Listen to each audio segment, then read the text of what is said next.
Esan genuen bideo zehatzak egin nahi genituela finalaren inguruan eta horregatik aukeratu dugu gaur ere jokalari bakar batez hitz egitea. Uste dugu interesgarria izan daitekela eta gainera ez da egon orain arte horren beste fokuan, ez, Markel? Baita, nik uste partia guztietan jokalari bat nabarmentzekotan, ez dala inoiz egon lehenengo postu horretan jartzekotan, ez? Ikusten du normalian Guedes aipatzen dugula, Turri, Gorrotxa, Oiartzabal. Carlos Solerrek gauza asko egiten ditu, eta nik uste ez dugula bezain beste nabarmentzen edo behintzat bere izena aipatzen. Horixe da, gaur eskuartean daukagun jokalaria, ze uste dugu finalean oso garrantzitsua izan daitekela eta gainera ikusita azken hilabeteetan ematen ari den errendimendua asko igo dela.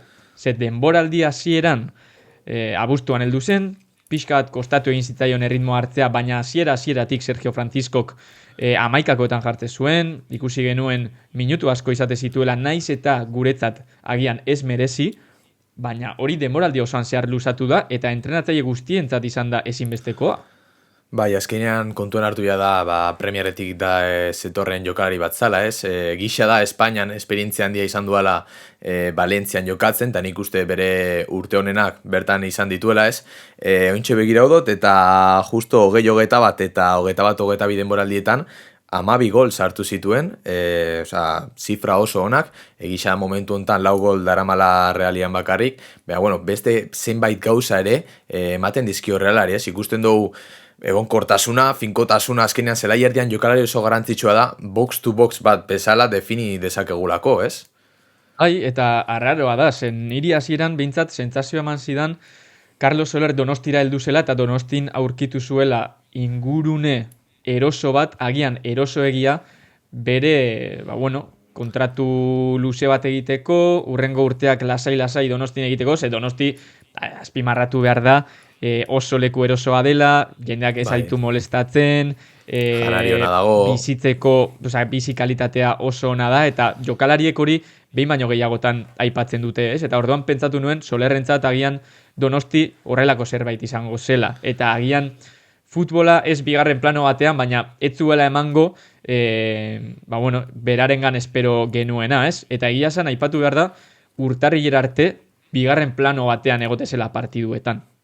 Ikusten genuen Sergio Franciscorekin, lehenengo 11koan ikusten genula, baina nik uste orokorrean ez genula ikusten oraintxe bertan ikusten dugun distira berdinarekin, ez?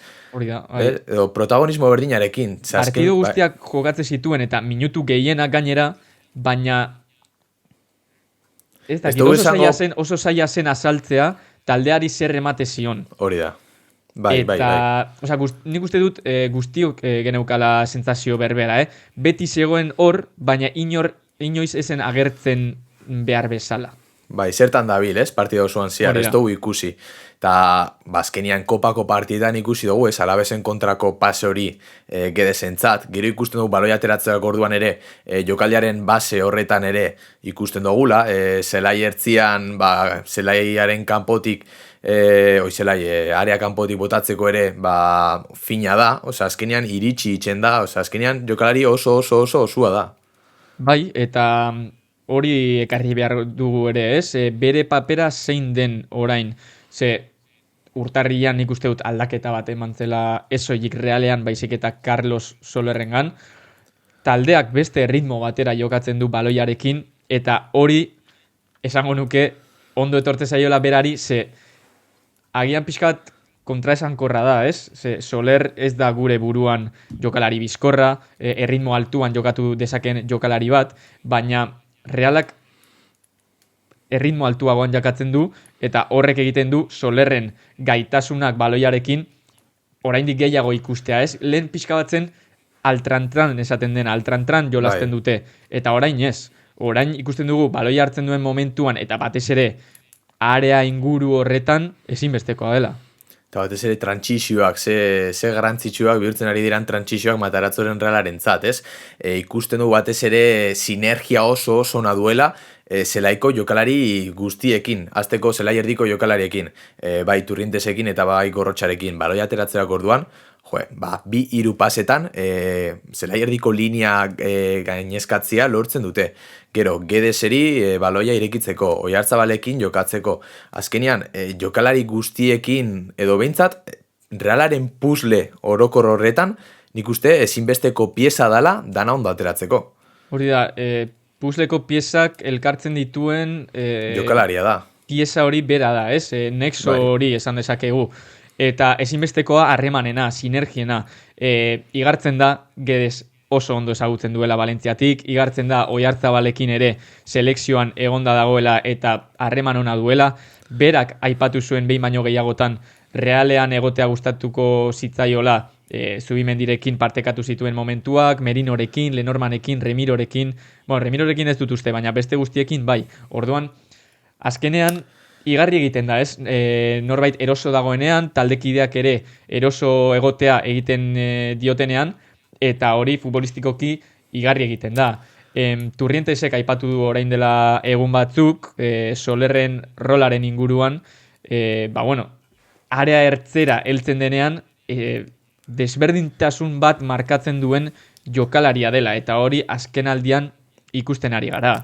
Ez que azkenean letala da zelaiaren 3-4 horietan, ez?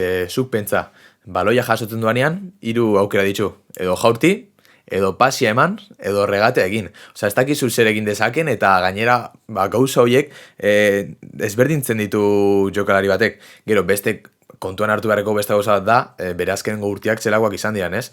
Ikusten badozu iazko zifrak Premieren West Hamen, dia, 33 partida, gol bat, eta asistentzia bat. Osea, Solerrentzat ere Realian egotia eta Realian maila handia ematiak, aukera bat ematen dio, bere karreran, pauso bat aurrera emateko, eta hori normala da, Gedesekin gertatzen ari den bezala, ez? Hori da, ikusi dugu aurten jada 4 gol sartu dituela, eta hori denboraldiko lehen zati horretan gehiago erortzen zela baloiaren irtera horren hasierara, area ertzera baino, ez? Orain momentu batzuetan ere ikusten dugu lauaren rol horretan, batez ere gorrotxategi ez dagoenean, baina ez baloi gabe, baizik eta baloia modu finean ateratzeko beste baliabide bat delako. Eta ekarri dugu gaurko bideora, ze uste dugu finalean bere rola ezinbesteko izan daitekela. Ez soilik futbolistikoki taldeari eman diezaiokenaren gatik, baizik eta bere futbolista izaerak final batean eragin dezakeenaren gatik. Bai, esperientzia handiko jokalari bat da, ez? Championsa jokatu du Valentziarekin ere kopan horri izan. Kopa irabazi zuen Valentziarekin. Bai, horregatik. Orduan, Oyarzabal, Gedes, Carlos Soler, horrelako jokalariak izateak ere, irabazle bihurtzen du Reala kasu askotan eta eszenatoki askotan, ez? Kontua izan behar da, azkenean ez dala lehenengo aldia horrelako egoera baten ikusten duala Carlos Solerrek bere burua, eta nik uste gazteek paper garrantzitsu bat izango dutela, adibidez, bai Gorrotxa edo bai Turrinduzelako jokalariak, baina esperientzia handiko jokalari hauekin elkartuz, are gehiago bihurtzen du Reala irabazle, eta edo behintzat, argudio geixo ematen dizkio Realari paperron bat jokatzeko. Soler eszenatoki garrantzitsuetan egon da, mundiala jokatu du ere, badaki zer den irabaztea, eta horrek nahi ala ez, hurbiltze zaitu pixkat gehiago, berriz ere horregotera, ez? Eta nik uste dut hori ezinbestekoa dela. Eta gero futbolistikoki aztertzen badugu, Solerrek testu inguru desberdinetan eman diezaioke asko Realari. Galtzen badoa, berak dauka kalitate hori baloiarekin zerbait desberdina egiteko, irabazten badoa erritmoa moteltzeko ere hor egongo da, kontraerasora jokatu behar badu Realak bera izango da, kontraeraso hori hasten duen edo jaurtitzen duen jokalari hori. Bai. Orduan, nik uste testu inguru desberdinetara egokitu daitekela eta hori Matarazzorentzat urrea dela. Eta jokalaren animua zelakoa danez, nola nabarmentzen dan edo nabaritzen dan jokalari bat pozik eta pos handiz jokatzen dagoenean, bai Gedesen kasuan eta bai kasu honetan Solerren kasuan ere, distira hori ikusten diogu bai hanketan eta bai begietan ere, jokatzen doan bakoitzian mundiala dago, ate joka ointxe, eta nor daki, bihar jakingo dugu, ikusiko dugu mundialeko deialdia zein izango dan, zaila du. Motivazio hori badu hor, ez? Behintzat, saiakera bat itxeko. Bai, oso zaila da, baina momentu gorenean heltzen bada, mundialaz 8 partidutako lehiaketa bat da, eta horrelako jokalariak izatea konfiantzarekin ezinbestekoa da, eta ezinbestekoa izan daiteke Espainiako selekzioarentzat behintzat. Orduan gaurkoan, bigarren plan horretan ibiltzen den jokalari bat nabarmentzia tokatu da, baina benetan Realeko zutabe eta Realeko argudio nagusietako bat dena. Hori da.